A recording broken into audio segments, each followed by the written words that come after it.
Anda salah siang ini, ingin bertobat nanti malam saat tahajud, sekalian tahajud deh, saya mohon supaya lebih khusyuk. Karena Allah begitu masuk sore asar, Anda meninggal. Bisa terjadi. Tanpa mengucapkan astagfirullah pun bisa meninggal. Tapi kadang-kadang, maaf, bukan Allah yang menunda, kitanya yang bermasalah. Allah ingin cepat, kitanya malah hambat, gitu kan? Perhatikan pesan Quran ini.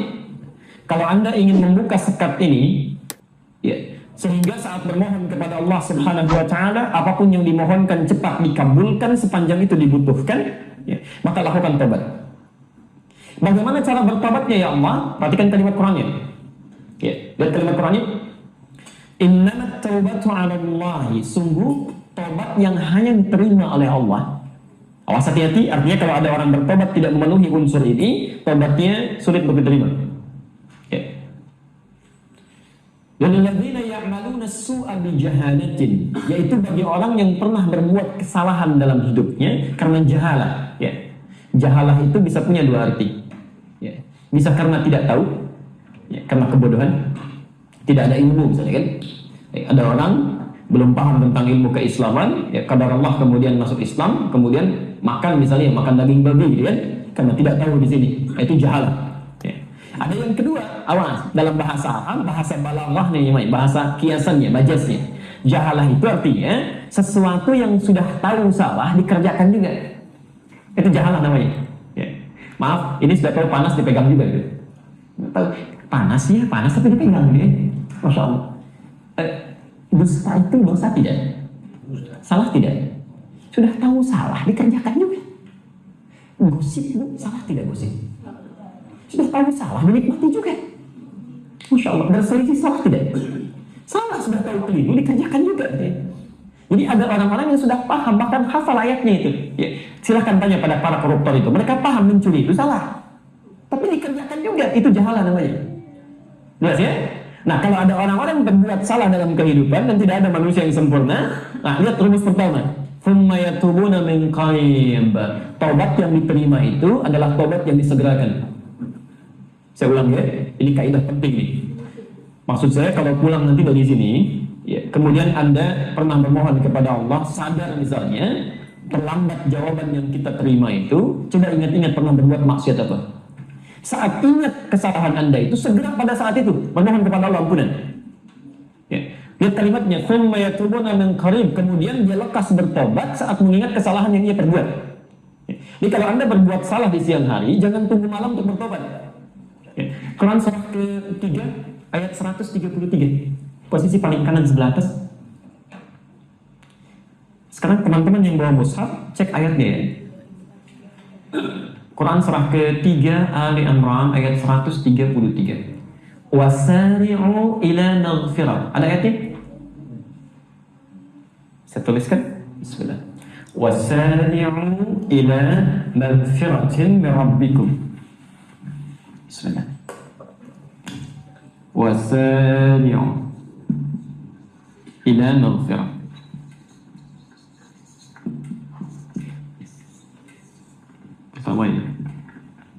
Mohon izin, di situ diartikan apa? Wasari'u dan bersegeralah. Sekarang buka Quran surah ke-62 Al-Jumu'ah ayat ke-9, posisi paling kiri sebelah atas di pojok. Quran surah ke-62 Al-Jumu'ah ayat ke-9. Ya ayyuhalladzina amanu idza nudiya lis-salati min yaumil jumu'ati fas'au ila dzikrillah. Di situ ada redaksi fas'au. Diterjemahkan apa? Dan bersegeralah. Baik, pertanyaan saya, kenapa dua kalimat berbeda, terjemahannya bisa sama? Silakan cek. Satu, wasari'u, dan bergegaslah, bersegeralah. Kita mau Jumatan, kalimat Qurannya fas'au. Beda kan? Pertama sari'u, kedua fas'au. Ya, dua kalimat berbeda, terjemahannya bisa sama, bersegeralah. Nah, Bapak Ibu sekalian, mohon izin fokus sebentar. Kalau disebutkan fas'au dari kata sa'a, itu artinya bersegera dengan persiapan. Saya ulang ya, bersegera dengan persiapan. Jadi ketika kita yang para pria khususnya dipanggil menunaikan Jumat, makanya panggilannya bukan saat sholatnya, hari Jumatnya. Ya, lihat kalimat idza nudiya lis-sholati min yaumil Jumat. Kalau Anda dipanggil diingatkan untuk menunaikan sholat Jumat, bukan saat sholatnya. Ya, jadi kalau sudah tiba waktu Jumat, kita harus persiapan, harus tahu tuh.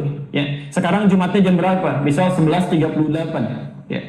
Kalimatnya fas'au, siap-siap dulu. Ya, diturunkan di sunnah nanti. Mandi dulu ya. Setelah itu berwudu dengan sempurna itu kan. Bahkan mandinya mandi junub ya. Kalau Anda bisa lakukan. Setelah itu gunakan pakaian terbaik, gunakan wewangiannya, baru Anda berangkat. Itu fas'au namanya. Ya. Artinya bergegas di sini bukan buru-buru saat khatib naik ke mimbar Anda buru-buru datang. Awas, atau azan berkumandang Anda baru bergegas. Hati-hati. Baik. Jadi yang dimaksud fas'au di sini, sebelum tiba waktunya, Anda siap-siap, bergegas, cepat siapkan, tunaikan. Makanya izin ibu bantu bu, kalau suaminya misalnya masuk ke hari Jumat, ibu siapkan. Ingatkan dari jam 10 hari ini insya Allah Jumat, pakaian sudah mama siapkan di situ. Minyak wanginya ambil di sini. Dan titip doa dari keluarga untuk kita semuanya. Rinci satu-satu itu. Itu indah itu kan. Nah, sedangkan sara'ah itu artinya sifat segera yang tidak memerlukan persiapan. Bahkan kalau dalam bahasa Arab, kalau sudah ada kata sara'ah, itu artinya berpikir pun nggak usah. Langsung aja. Ya. Orang Arab bilang sur'ah, cepat. Ya. Jadi kalau ada misalnya, ada ahtaj dalam kalam, saya butuh pulpen ya. Baik. Begitu dia jalan, ngobrol dengan temannya. Ayo Allah, sur'ah ente. Kamu cepat, jangan banyak ngobrol, jangan mikir, cepat ambil ya. Khadir kalamati layya. Ya. Sur'ah, dari kata sar'ah. Kenapa kalimat taubat menggunakan kata sara'ah ingin memberikan kesan bahwa, mohon maaf, jika Anda memiliki kesalahan dalam hidup, segerakan bertobat, jangan banyak berpikir. Ada dua makna di situ. Ketika tobat Anda tunda, kita tidak bisa menjamin kita masih bisa mendapatkan kehidupan di masa selanjutnya.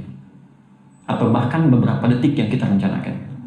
Anda salah siang ini, ingin bertobat nanti malam saat tahajud. Sekalian tahajud deh, saya mohon supaya lebih khusyuk. Karena Allah begitu masuk sore asar, Anda meninggal. Bisa terjadi. Tanpa mengucapkan astagfirullah pun bisa meninggal. Insyaallah idzan jaa ajalun la yastakhiruna sa'ata wa la yastaqdimun. Kalau datang ajalnya nggak bisa pilih, maju tidak bisa, mundur selesai. Ya. Harap-harap misalnya meninggal di tanah suci, begitu pulang ke tanah kusir meninggal. Bisa terjadi. Anda masuk ke pintu mobil, bismillah, assalamualaikum, yang keluar malaikat maut, ya Tuhan nafsun mutmainnah, selesai. Jika kalau punya kesalahan, segera. Tapi masya Allah, hikmah kedua, Allah meminta kita menyegerakan supaya Allah cepat menurunkan rahmatnya.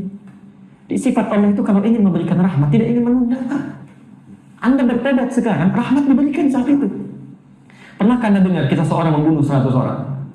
Yang orang mengatakan ini sudah ahli neraka ini, sejengkal lagi masuk neraka. Kalau Allah dia bertobat kepada Allah, konsultasi dengan seorang ulama, dikatakan kamu ini buruk karena pengaruh lingkungan, hijrahnya ke tempat lain supaya bisa lebih baik lagi. Dia keluar dari tempatnya dia tinggal, berjalan, baru bermohon kepada Allah, dia segerakan, dia tidak tunda. Begitu dia berangkat, dia bertarung dengan maut. Tobatnya menggugurkan semua dosanya, langkahnya menghitung pahalanya. Ketika berjalan belum sampai ke tempat tujuan, kadar Allah maut datang. Masya Allah. Apa yang terjadi?